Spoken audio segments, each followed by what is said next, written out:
Cost of quality, studies show that upwards of 30% of your gross revenue is being eaten or lost in poor processes or things that are just not going well. And so that's why continuous improvement is so important. A lot of companies I've gone to companies where they're measuring 30, 40 things, and it's just way too much, doesn't add value. So whatever you do in the business, it's got to be a metric that tells you what's happening with the business.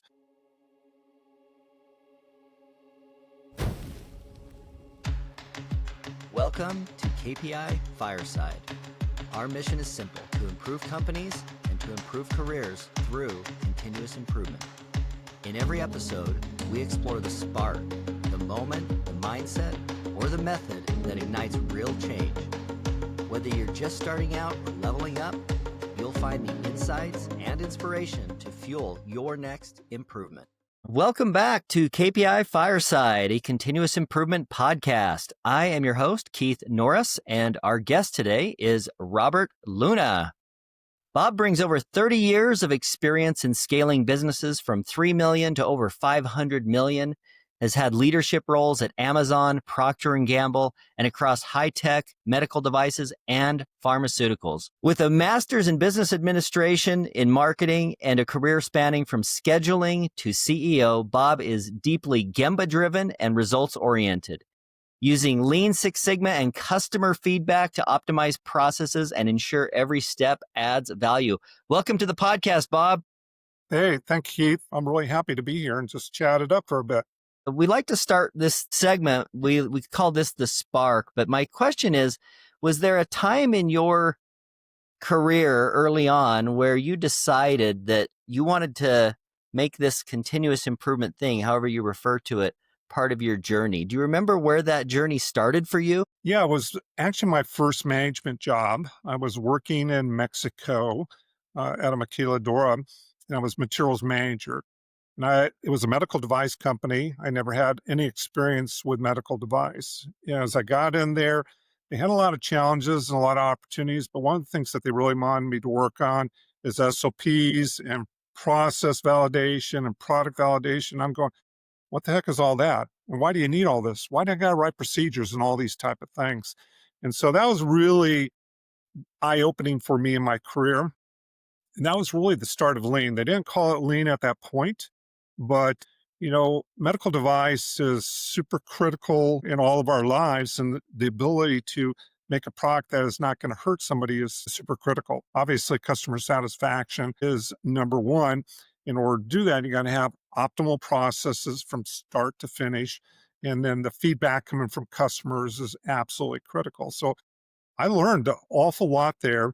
I was only there for just over 2 years, but that was really the start of becoming a really process-oriented individual. Do you remember your actual job title there when you were that role that you were in? Yeah, I do, because I remember applying for it. And as I said, it was my first manager job. I wasn't going to get the job. They didn't offer it to me. They offered it to somebody else. And the person got another job. And so they were in a panic. And they said, okay, well, how about you? Will you come on in and join us? And it was materials management. So it was all, warehouse distribution, scheduling, ERP, everything revolving around a manufacturing plant. And it sounds like you were introduced to this, again, there's lots of different words for this thing we call continuous improvement. I'm sure you have some labels that you like to put on it, but what it was introduced to you early on as like processes and procedures. Is that how you got your introduction? Yeah, that's really the key there. So I had to develop a really strong relationship with the quality manager. He probably didn't like me at first because he'd be asking for process information, and I would drag my feet. I wasn't sure what he was asking for, but we became really good friends over that period of time once I understood what it was that he was looking for. So as new products came through the operation, as we developed new products or new processes, we had to go through process and product validation. And I was heavily involved in that. And so I had to write SOPs that supported our GMPs and making sure that we're FDA compliant. So that was really at a very high level, if you think about it, as compared to Lean and standardization, things of that nature. Could you define GMP for us?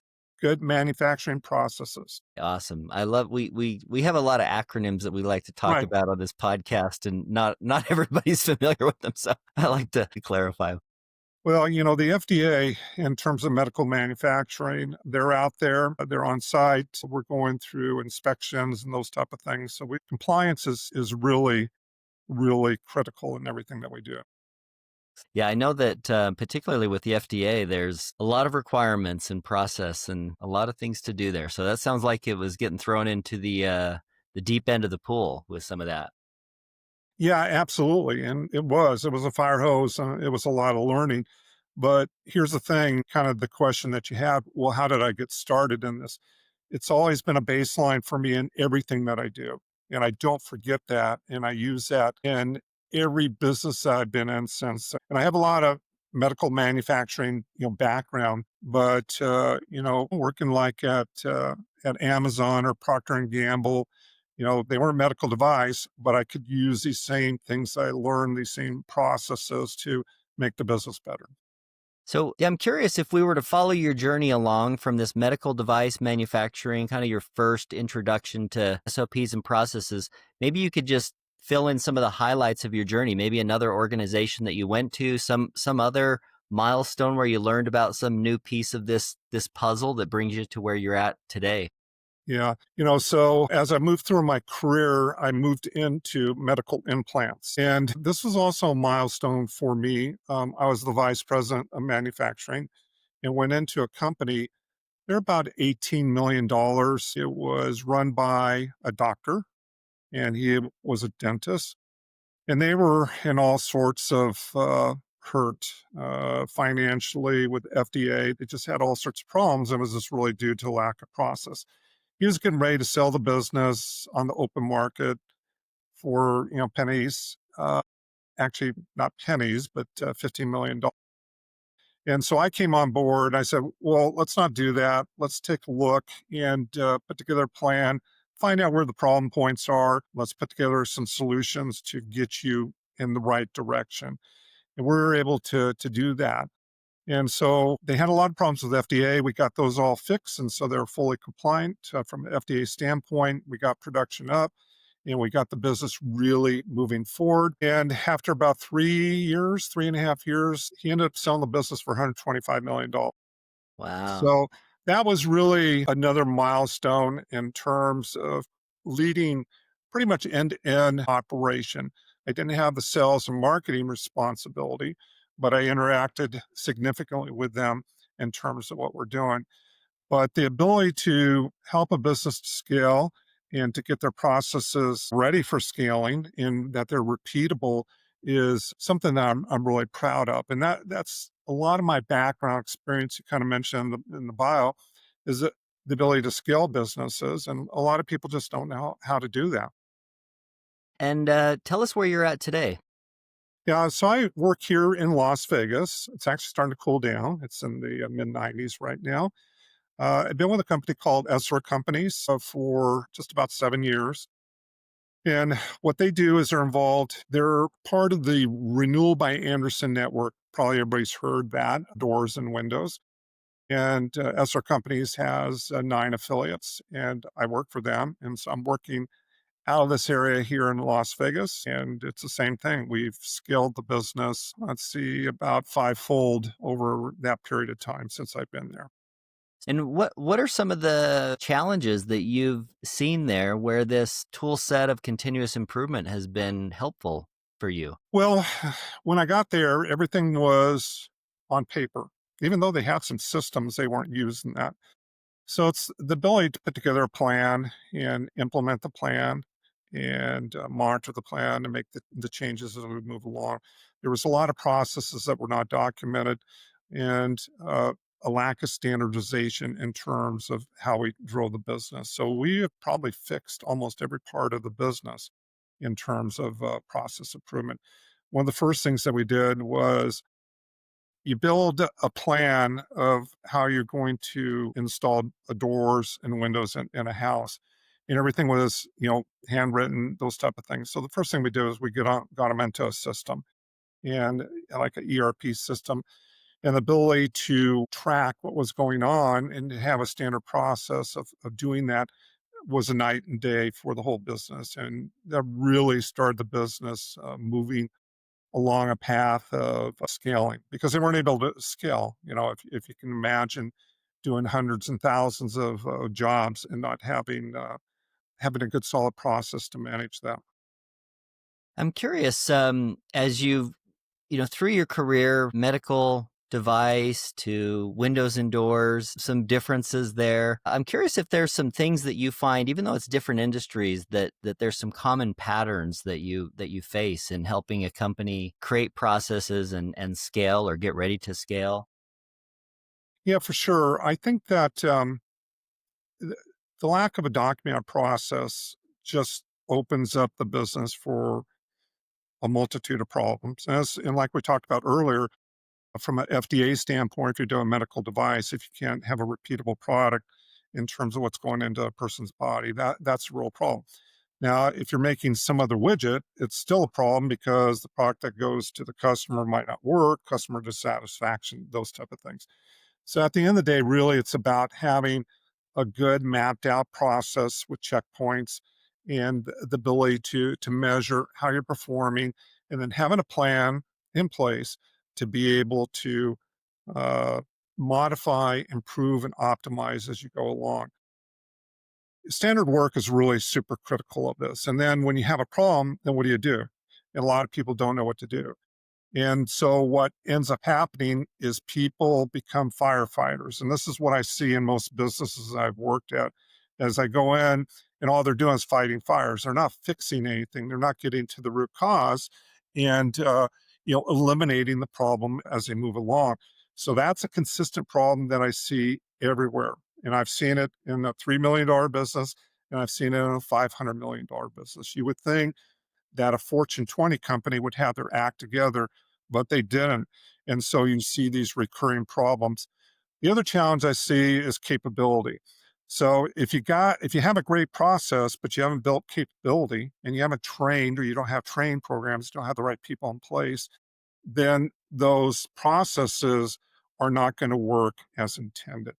So the ability to, kind of map out that process and then build out that capability that people that need to run that process is probably the biggest things I see over and over again in terms of business growth, achieving customer satisfaction. And so you have two customers, right? One is the customer that you sell to, and then the other one is your internal customer, right? The owners, the board, the stockholders, those type of things. So you got to be able to drive your business to meet both of those needs. So those are really some really common themes that I see, throughout the business. Bob, you and I have had some conversations about specific metrics, things that you're measuring to use to evaluate how successful you're being with your processes. I'm curious if you want to maybe go into a few of those that are top of mind recently or that you've been working on as Yeah, recently. yeah, for sure. Throughput is a super critical one. Okay, so the customer has an expectation of how long something should take. Throughput and turnover time is really super critical. So that's the one customer. The other customer, the business, is they want really optimal throughput, right? And they want that throughput to be accurate. So measuring cycle time and then defects at the back end are really two important measurements that we really take a really hard look at on a daily basis. What is the output? What was the plan? And did we hit the plan? And then if we didn't hit the plan, why? Okay. What's the reasons? A lot of people don't do that, and dig deep enough. They don't get to the root cause. They don't do like a five whys and kind of really work their way on through that. So it's really about throughput and about accuracy and defects. I mean, defects leads into all the other eight waste and 6S and all these other things. But those are really probably two of the critical metrics that we take a look at on a daily basis. You were hinting at a process or a ritual that I like to think about and talk about as business review or like paying attention to the metrics. I'm curious if you could maybe give us a specific example of maybe a certain area of the business where there's a particular metric that you use. How do you recommend these teams that are interested in process improvement that they do that periodic look at the data? Maybe you could explain one of those type of business reviews for us. Well, I think a lot of it starts with mapping out the process to begin with. And value stream of process is not a really complicated effort, right? You can go into a conference room and use little post-it notes as what's step one, step two, step three, step four, and then where are the critical measurement points in there? How are you going to measure it, and then what do you do with that data? So some data we take a look at on a daily basis, which is super critical. Other data we're going to look at on a weekly basis. We might have a team that will sit together and take a look and see how we are progressing from week to week. One of the measurements we have where we're at right now is called billables. And what that is that if we mismeasure something that goes in the customer's house or we order the product wrong, we got to reorder it. That's a billables. Okay. So while we have to react quickly when we discover that to get something reordered so we could take care of the customer, we'll take a look at that on a monthly basis. We get all the data and take a look and see, how many defects that we had, what the costs were. And then from there, start to develop corrective action effort, okay, to improve, because the defects can happen at any point in the process of the business. And that's why the value stream is really important so that you know what you need to measure. So some of your measurement could be daily, it could be weekly, it could be monthly. I'm curious, since you've worked across different industries, are there certain metrics or that are just good to measure regardless of what industry you're in, the kinds of things that you want to measure? You mentioned like throughput. Curious if there's some other examples that come to mind. Yeah, I think those, throughput, mistakes and errors are probably the ones that are driving everything that's happening in a business. And we're obviously taking a look at the P&L. We're taking a look at shipments. We're taking a look at revenue. We're taking a look like on sales. We're looking at close rates. We we are going to you know try to focus on the main metrics that tell us how well the business is doing. A lot of companies I've gone to companies where they're measuring 30, 40 things, and it's just way too much, doesn't add value.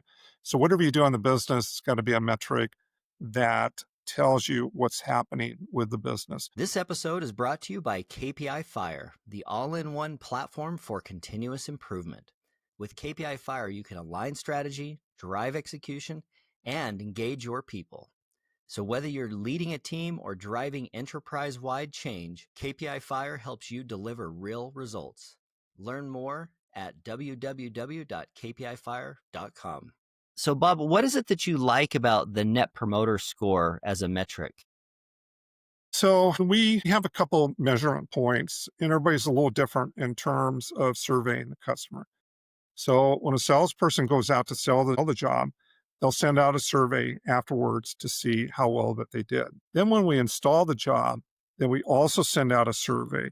And what we're looking for is we're looking for the highest score that we possibly can. And and they'll be a range. Typically nines and tens is what everybody is hoping for from a business standpoint. And then you start to get down into the lower levels to see kind of customer dissatisfaction and then a real high level of dissatisfaction. And then what we want to really do with that when we get the surveys is to reach out to the customer, make sure we understand where their dissatisfaction is. And then from there, then we can take it back to the business to figure out what can we do better. Like a metric, a lot of companies, you had asked about other metrics. Another metric that comes to mind would be drop calls and customer connections and those type of things. So a lot of times surveys come back and the doors and windows or the widgets went in perfectly, but they had a hard time reaching customer service, right? Or, they talked to customer service and they never responded back with a solution to whatever their problem is. So that type of information is super critical for us. And then from there, then we could take a look at our value stream and go back and see what can we improve, from a business standpoint. Then you're not guessing. The problem with that is, or the downside, or not the downside, but it's reactive what we really want to do is continue to work the business so it becomes proactive, so that we're looking at the process and optimizing it before it becomes a problem. But it's invaluable to have those surveys come back. A lot of companies do it and they don't do anything with it. Okay, so that's really the critical piece. Collecting metrics, collecting data, if you don't do anything with it, then you've just wasted time, right? Bob, you were talking to me the other day about a process that you like to use, and you were talking about like EQ, and you had a couple of acronyms there, but it was something kind of unique that you have applied. I'm curious if you could tell us about that little system that you've got. Yeah, it's actually a pretty big system. It's a pretty big business across this country, right? We know there's a lot of books that people write, and I'm big about reading books and learn what I can, but apply just what you can out of the book. Not everything's going to apply to the business.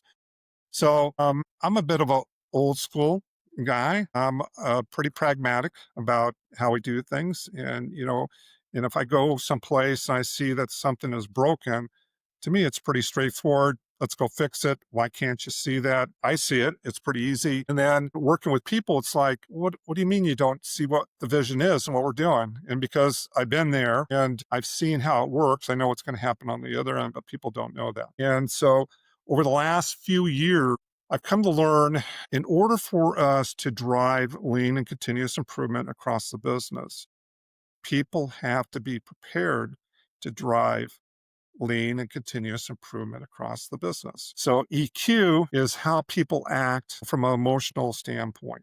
What's their ability to understand? What's their self-awareness? How do they deal with emotions?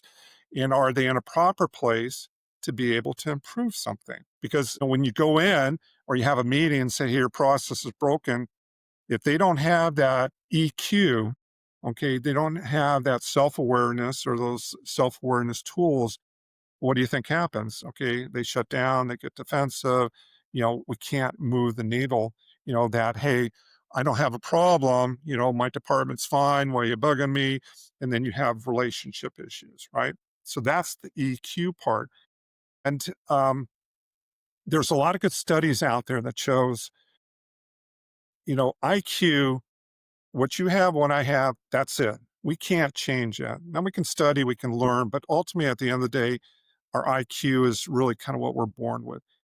Q, okay, is the number one predictor of workplace performance, is what studies are showing out there. So people and their EQ, if we can improve that, and then they're better prepared to launch into improving the business. So if I don't have the people in the right place, and this is something that I've learned, and you can't teach old dog new tricks and that kind of stuff. And I've really come to embrace that. Now, EQ, I've taken classes and I'm certified in it, those type of things. But ultimately, at the end of the day, it's working with people to really understand how they deal with their emotions and how they can become more self-aware, socially aware. Because not only your self-awareness, but social awareness, right? It's a couple elements in there that you got to be able to deal with your own emotions and how do you deal with other people. Because then that leads into the teamwork piece, right? If you're going to value stream something out. So it's beautiful about how it ties into that. I use a lot of terms. I'm going, "Oh, that's lean. You know, that's kind of a Kaizen approach. Okay, that's a Toyota, approach. They don't understand that necessarily. They talk a little bit about how just business improves in general. So that's the EQ.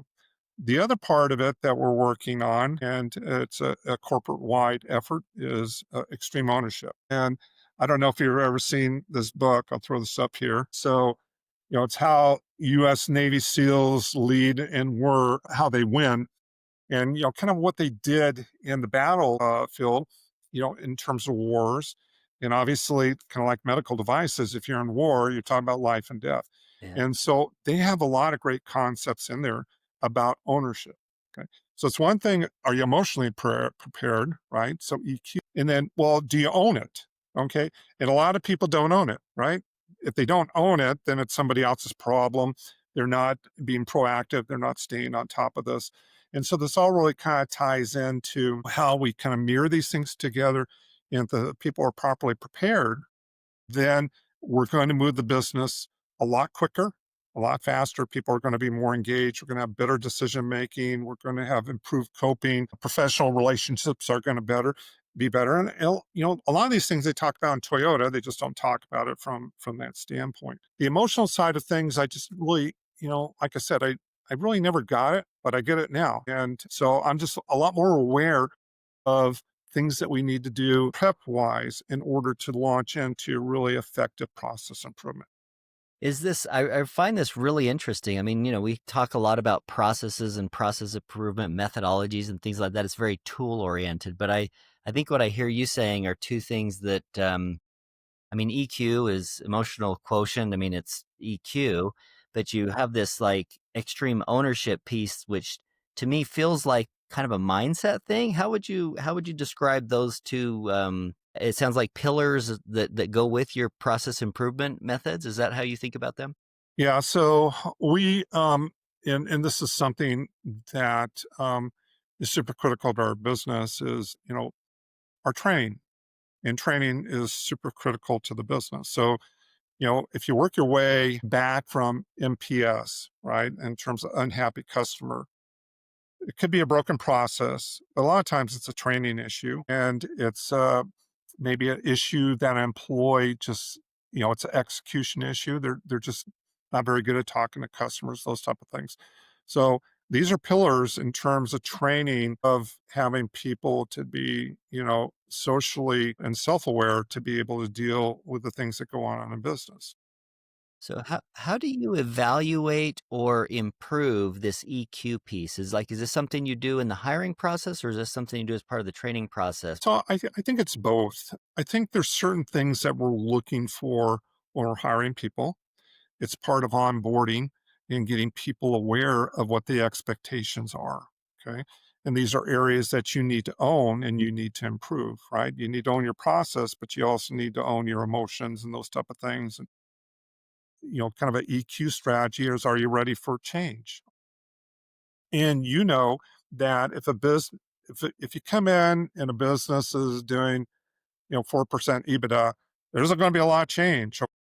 There's a lot of things that are going to need to be fixed. Don't know where they're at until you get going. So people got to be prepared for what's going on.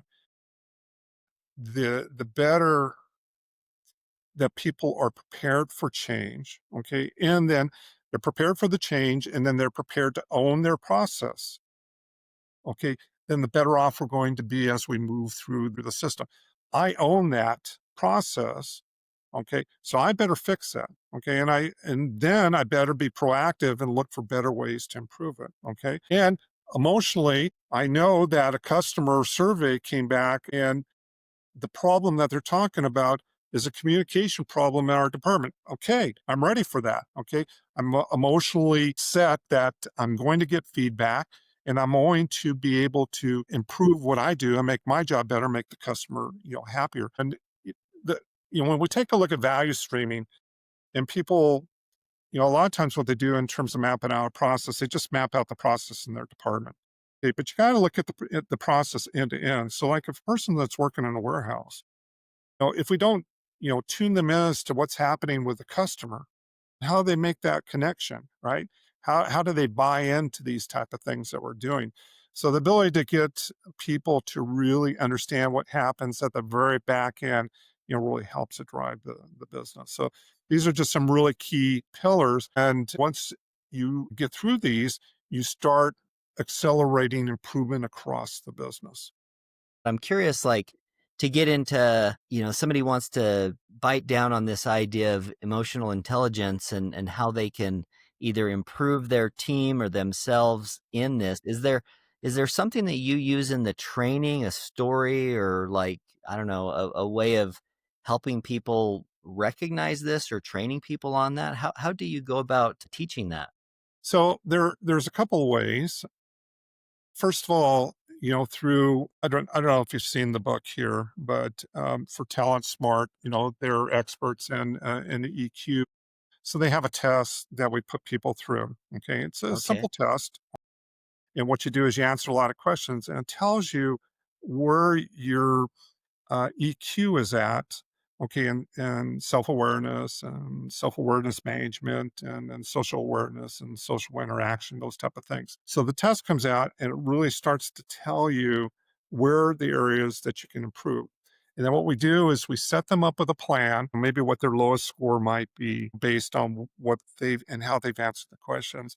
And then from there, we set a training plan on a strategy or two to improve on and making them more aware of those.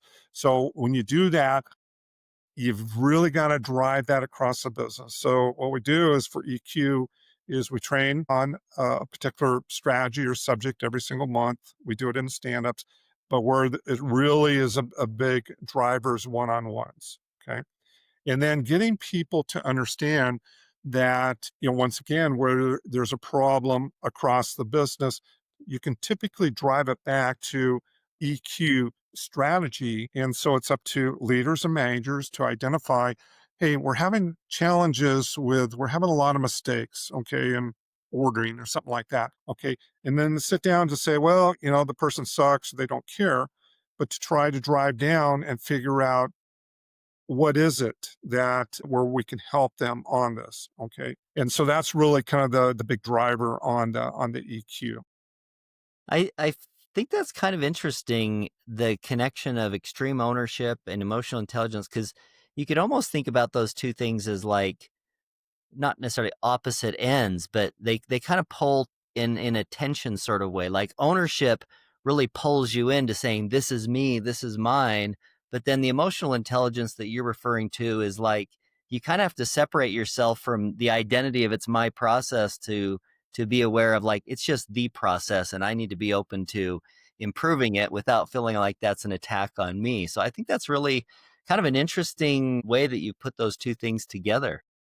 Yeah, and so I just come to realize that there's other elements to lean and process improvement that can help to accelerate it. We can still go out and do a Kaizen or a plan, do, check, and act, or these type of things, and do a process improvement and, identify the problem and put together a solution and work it. But, beyond that is if everybody on that team is properly prepared and there's ownership, then it just moves the needle a lot quicker. So I'm curious, inside the organization, continuous improvement, this mindset, and the way you're talking about the EQ, the emotional intelligence, and the extreme ownership, it seems to me like there might be different ways that this is either taught or absorbed or displayed inside of the organization. Could you give us an example of what one of these means at the in the call center versus in a manager supervisor layer versus senior leadership? Well, I'll be honest with you, is that in the businesses I've seen over the years, that extreme ownership and emotional intelligence is needed at all levels. And if you don't have it at the senior level, okay, it's going to be really hard to get it at the lower level in terms of taking a look at these strategies in terms of how to. So for part of the planning in order to implement this core curriculum, what I'm driving is not only do we train a large group every single month by function, we're also going to train the leaders at the same time because we can't I can't drive success if the leaders aren't behind it and if they don't understand it, right? So we will take a look at a topic like, maybe self-awareness one month, and then we'll, skip a month, and then the following month we'll come back into like social awareness. What happens in between is one-on-ones, assessment testing, okay, and role playing. So a really big part of what we're seeing is the ability to convert this into real life scenarios. It's the same way of lean as being able to tell them the why.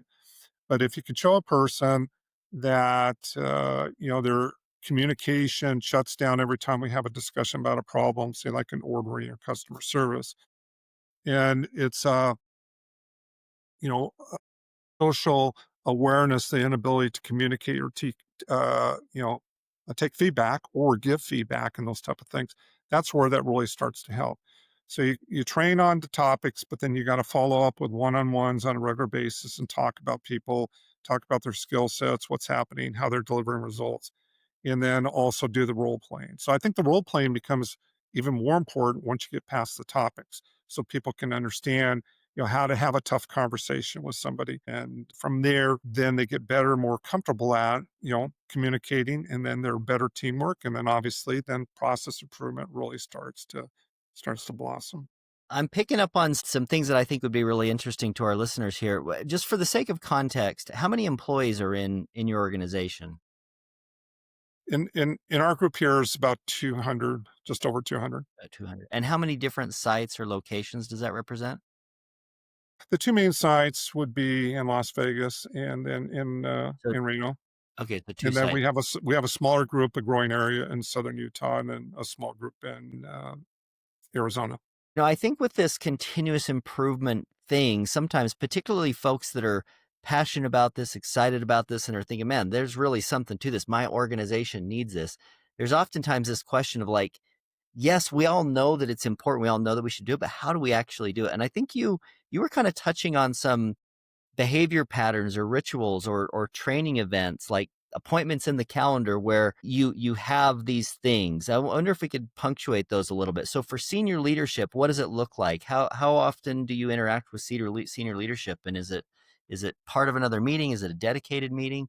Yeah, this would be a dedicated meeting. We should talk about topics and key metrics and kind of what's happening in the business on a weekly basis. But the training that revolves around emotional intelligence and extreme ownership, and if you take a look in terms of kind of what that layout is, you have to talk about lean, and the other part of this is safety. So there are other elements in this, and it's on the calendar, and it's going to be on a monthly basis with the leadership team.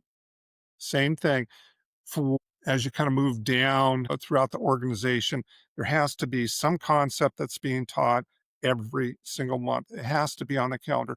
So if we take a look at metrics or even scheduling or customer appointments, those type of things, if you don't set up a solid schedule and if you don't have that commitment from top to bottom, things will not move along like you would like them to be. So it's a metric in terms of, from my standpoint, this is what I would coach organizations on, is to be able to set it up on a calendar basis, okay, and have a committee also to take a look at the results that we're getting, a committee that would meet once a month to see, well, how do we train? How do we do things a little differently?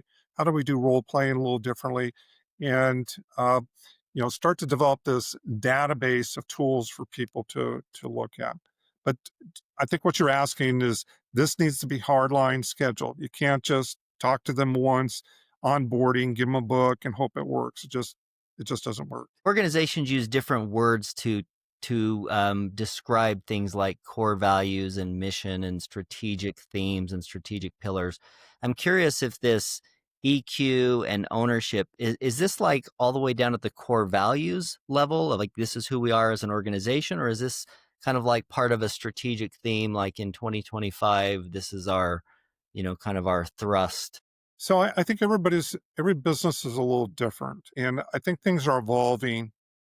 And when I can get into a business and I can work with them and show the value to the senior leaders, then it becomes part of the core values, right? So, we want high customer satisfaction, we want employee satisfaction. Those are a couple of really core values, and it ties into EQ as well as lean and safety and those type of things.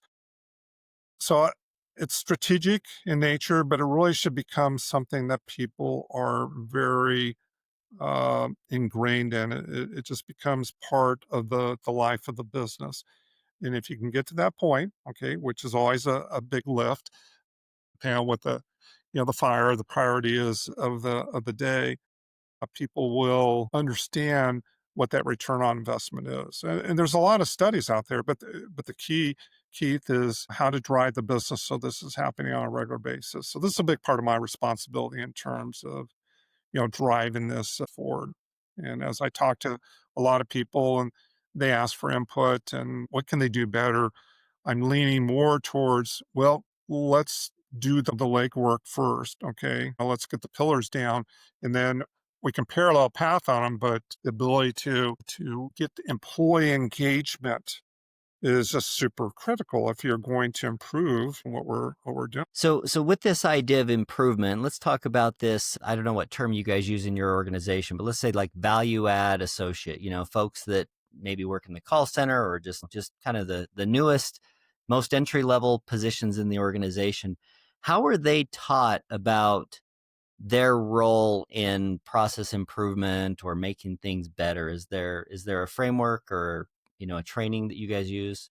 Yeah, this is really kind of this is the future. I think this is the framework here in terms of ownership, and a lot of employees don't think like that, and then also making the connection for them on the very back end in terms of customers.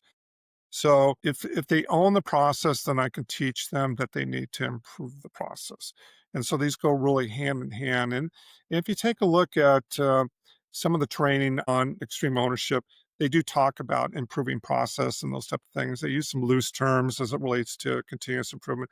I'm surprised they aren't using some of the lean terms, but you know, continuous improvement is a term that I'm starting to use more and more instead of lean. And here's the reason for that is while I still use the word lean, I put in front of it continuous improvement because people a lot of times when they hear lean, what do they think? They think manufacturing, they think Toyota. What does that have to do with finance or sales or customer service? But everybody can understand continuous improvement. And then showing them how NPS and customer satisfaction can drive back down into continuous improvement and then leaning out the processes is super critical. So everybody understands NPS and everybody's looking at the surveys and everybody knows that they need to improve their ownership and their emotional intelligence. Then the lean piece just becomes a lot less complicated. I find that super interesting, the topic of how do you refer to this discipline of continuous improvement versus lean? Because obviously there's a lot of history and knowledge of what lean is, but there's also a lot of negativity, really. It's like people have had lean used as a cost cutting measure or a headcount reduction measure, and it, can kind of get a bad reputation. But yeah, that's interesting that you're shifting towards. Yeah, I think part of that is the extreme ownership and the emotional intelligence of senior leaders. So if we're going to expect that out of the frontline people working in the warehouse or installing, the senior leaders need to have that same emotional intelligence. They got to be open to feedback, right? And they got to be able to be transparent. And so when they do that and they can see the return on investment and they can make those connections, because a lot of times people just don't make those connections. And we talked about this earlier when we go into business or I go into a business and they're struggling. A lot of times it's, as I said, capability, building capability and improving processes, those type of things. But a lot of it's leadership. And you got to have also the leadership in lean. And that's why I like the, kind of the Toyota way in terms of the involvement of leadership. So if people can understand continuous improvement that improves the bottom line or the top line, then it's a little easier draw to get them in to the table to discuss about some of these processes. The other thing that we do from a lean standpoint is I do teach off of this book here. You probably have seen this. Okay. Yeah, Okay. As always the I love backwards book here. recommendations. Everything I know about lean, I learned in first grade. And I like teaching or using those concepts because what it does, it converts, complex, they're not complex terms, but terms that people don't understand. It converts them into something that they can understand. And when we walk them through what happened, in the first grade and how they can get together and go to the bathroom in order and there's chaos in the classroom, those type of things, and how it converts over into process improvement. So simplifying what we're doing, telling people about the why is probably bigger drivers and better ROI than just going out there and going, hey, this process is bad. We're going to get on the table. Let's map it out and those type of things. So I think a lot of that has to go hand in hand. So Bob, if you were talking to somebody that's like a manager or supervisor inside of your organization or, and just in any organization, are there some like mindset, we want you to think like this. This is how we want you to think in your role as a leader, are there some insights that you could give us about that mindset?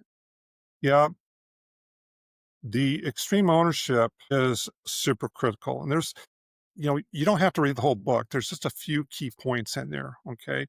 And there's no bad teams, only bad leaders. Now that sounds a little harsh, but leaders need to understand that and they need to take the ownership of that. And so if somebody's performing poorly, okay, you own it. Okay. Now you got to figure out how to work with them and use the emotional intelligence to drive things through. And so, no bad teams, only bad leaders. Check your ego. This is a real problem in every business I've been in. Everybody, has their egos. So, those are kind of some really core things. The ability to be self-aware of what's going on, socially aware in terms of improved communication, giving feedback and taking feedback. Those are some really big drivers. And so if you're going to, and going back to extreme ownership, you own it. You own that process from start to finish. And if that process is not working, so then you can move into the lean part, right? And so value stream your process out. Okay. I think that's one of the most important, one of the most beneficial tools that you could use to lean it out, put those steps on there, however you do it. Okay. You use software. I use Visio, but I like just doing post-its on a board and then get the group together and go, does that add value? Okay. And do we have the right metrics in place? And if the metrics aren't being achieved, why? Okay. And well, the people don't care. Well, why don't they care? Well, I don't know, so you can't get them down to the five whys. So there's just kind of some five, simple, was that five? Is what I came up with about five things there. Five simple things to do to drive a business. But it's got to be all across the business. It can't just be in employees. It's got to be, from a leadership standpoint. I want to kind of tee up for a little bit of what come back to a little bit of that. So I've heard the saying that people don't quit jobs, they quit managers. I'm curious if you could respond to that. Yeah, no, I would agree. I see a lot of that. And so you need to be able to understand why people are quitting. And is it you? Well, from extreme ownership standpoint, it is you. You need to get in there. You need to figure that out. So why some employees are going to leave for what they think are greener pastures, maybe benefits, or they're moving, or a little bit more money. Ultimately, at the end of the day, they're working in an environment that they're not very happy at. Okay, and I read some the other day that said somewhere around 50% of people are not very happy with what they're doing. And if you think about it, if they got a broken process and they're really frustrated with what they're doing, and they don't know how to improve that, well, then the lean comes in there. And then if they're the emotional intelligence, if there's no feedback and they're not ready for change. So all these elements really roll together really nicely. But ultimately, at the end of the day, it's the leader's responsibility to make for a good working environment. If there's challenges with the employee, you got to own it. And then use some of that ownership, use some of that EQ to reach out to the employee and find some solutions. Yeah, that's excellent. I think I love the idea of extreme ownership all the way down to just the individual employee level. I think one thing that, like you said, there's a lot of people that are just not happy or completely satisfied in their job. And I think a lot of times that has to do with feeling like they don't have control. But I love the mindset of extreme ownership because being in charge of a big organization, I think a lot of people think, oh, I want to be the boss because then I can just tell people what to do. But the truth is, nobody does anything they don't really want to do, anyways. And when you realize that you have control, that you can make a difference, it's one of our previous guests used the analogy of flipping the switch. It's like you can see people inside of the organization at every level go from being disengaged to like flipping the switch. Like, wait a minute, I could actually make things better around here.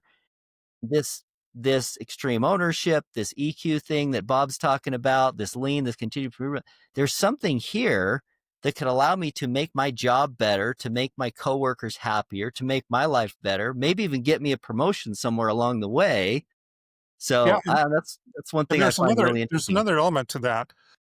What I what they teach in these under these concepts is not only doesn't make your job better, it makes your life better. Okay. And what I mean by that is if a person is very unhappy in their job, it's probably creating some stress. So there's probably health and other, uh, things that are going on. They might take it to their home, and so there's a lot of other side benefit, from a health and kind of medical standpoint of fixing your process. And so people don't necessarily get those connections, but when that light goes on, then they're engaged and things change. And all of a sudden your NPS scores, well, this sucks. Why did I talk to the customer? Oh, the customers hate everything. Once they make that connection about it's really about the customer and how I make for a great experience for the customer. And once you make that emotional connection and that ownership connection. And then you're also bringing back to the business ideas about how to improve that. Then all of a sudden things change and go, wow, this wasn't so hard. It wasn't so bad. Our scores are going through the roof. And there's a direct correlation, right? You can get your little graph and see what the correlation is there in terms of the train education. And we also go back to the fact is that most of the people that are doing the heavy lifting, they know where the problems are. It's up to us to provide the support and help to help them bring that to light and to fix it. And once they know the ownership and then they know their impact to them personally by improving, then we start to see some really good results. And hopefully at the end of the day, works your way up to kind of what the high level business goals are. But it's hard to sustain something if you're just going to go, well, sales suck. You guys got to work harder, or profits suck. You got to work harder. You got to be able to drive it down to what can we fix that will drive that organically. You don't have working the top down doesn't work that well. Bob, this has been a great conversation. I want to move into a little segment I like to call the rapid fire. So this is just a series of not necessarily one word, but short answer, one word, one phrase, just kind of fill in the blank on some of these. So I'll just throw a couple of them at you real quick here. The most important job of a leader is to blank. Motivate their employees. I like to ask about a book recommendation. You just shared a book with us. Do you want to just give us that book and title one more time? Sure, I'll do that. It's Extreme Ownership by Jocko Willink and Leif Babin. So you have that, but I'm going to share three. Because we're talking about process improvement, everything I learned about lean, everything I know about lean, I learned in the first grade, and that's by Martichenko. But you should be able to, from that title, be able to get that off the internet. And Emotional Intelligence 2.0. So those are just some really great books, and get what you can out of them. So, and they have Excellent. training courses and classes and everything else on that. But anybody ever have any questions, I'd be happy to answer them for them too. That's great. Do you have a favorite go-to tool from like the lean toolbox that you like to turn to frequently? Value streaming, value Value stream stream mapping, and the five whys. in the five whys. I think plan, do, check, and act and A3s and all that other stuff. I think there's application for it. People can use it, but I really like the value streaming because that just really delivers a really strong message about what's going on in the business. A man after my own heart. I frequently will say that flowcharts are my love language. So draw me a picture. Yeah. Yeah, absolutely. Yeah. Visual. Do you have a favorite question or a few favorite questions that you find yourself turning to a lot in these conversations? That's really a good question. How are you feeling? Hey, do you have some feedback for me? What can I do to help? And I think those are the kind of the questions that I'm asking a lot more of than maybe, hey, why does your process suck? I wouldn't use those terms, but your process is broken, what's going on, but what can I do to help? Okay. And so open the communication, put the person at ease, and from there, and then also listen. So it's not even just about asking a question. Show that you're going to listen to what they have to say. Then from there, then you get the information that you're looking for. Excellent. I like it. That's a good one. Finish this sentence. Continuous improvement is. Continuous improvement is the lifeblood of a growing business. And if you're not improving, you're not just staying where you're at. You're dying. You're going backwards. If you're not improving, you're going to get passed by. You just are. And I one of the things, and we didn't talk about this, but one of the things that I also like, and I bring it up a lot, and people look at me like I'm crazy. I like to talk about cost of quality, and especially to senior leadership people. And cost of quality, studies show that upwards of 30% of your gross revenue is being eaten or lost in poor processes or things that are just not going well. And so that's why continuous improvement is so important. People, when you take a look at waste and things like that, people don't see it because it's buried right in payroll and all these other expenses that just roll through, and people don't understand that, right? Hey, we didn't do this job right. Okay. Well, go fix it. But they don't think about the labor, the costs, the insurance, the gas, the vehicles, the wasted capacity, those type of things. So much waste. It always blows my mind when I talk to companies of all different sizes. You think like when you're small, when we're a little bit bigger, all these problems will go away. But even the biggest companies everywhere have just versions of similar problems. It's just so interesting that there's Well, always problems to solve. so I was reading, or not reading, I was watching your one of the podcasts, and they talked about maybe the differences between a small business and a big business. So in a small business, things can maneuver, you can maneuver around a lot quicker. And then in a bigger business, even though you maybe have more resources, the ability to move the needle becomes a lot more complicated. You have a lot more layers of people and those type of things, and people just become so isolated and their silos and all these other things. Similar to what you see in a smaller business, but they're right there in the bigger business. So, they grow because they have a product that somebody likes, right? But they're using the same process that just is really not really effective. And if you're a company that's making $1 billion in profit, you know, you don't think too much about that wasted cost. When I worked at Procter and Gamble, I was talking to a finance guy, and I go, we're wasting $100,000 here. We really should fix this and put together a team to do it." And this individual told me, he says, "Well, it's just a rounding error." And those type of things are just really hurt me, with me being a continuous improvement guy. What he doesn't know, or what he doesn't understand, is that if you're losing 30%, from cost to quality or cost to poor quality, it's not 30%, let's say it's $100 million. It's not one place, it's not one process, right? It's a Exactly. lot of 20, $30,000 misses all along the business, everywhere across the business. And I see that in all businesses. And people go, well, that's just a small change of $2,000. Well, it's $2,000 a month, and you multiply that by 150 times, it adds up really, really quickly. Yeah, it's definitely an art to get people to see the waste in a way that gets them to take action. Bob, let me ask you this. If there was a message that you could get to somebody who is maybe on the periphery of this continuous improvement thing, and they're just, they happen to just be listening to this section, and you're trying to encourage them to dig a little deeper, is there something that you might say to somebody who you just had a few seconds with? That's a really good question. I think what you want to do is you want to find somebody that can provide some help or some guidance. A lot of times, what I found throughout my career is you might be in the company, you might screaming your head off about fixing something, but somebody from the outside comes in and provides a little different perspective. Or reach out to somebody that spend an hour.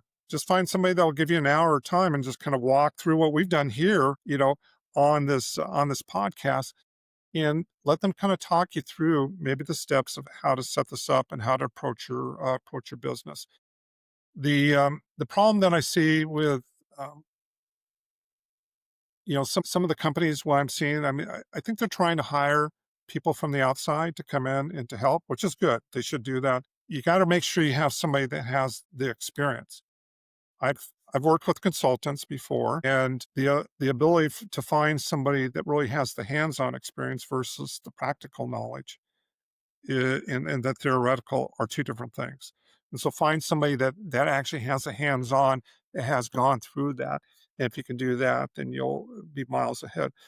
The other thing I would say, it's an investment, but the ROI is massive. So, if you're able to get with somebody that can help you to, kind of build out the ROI, that would probably be my advice. Getting a book, take a seminar, none of that is going to hurt, and it could be a benefit. But if you're able to talk to somebody and just reach out to them, a lot of people are willing to help and give some advice and things like that. And then Wonderful. also, invest in the tools. I like, having a system that can help you along the way too.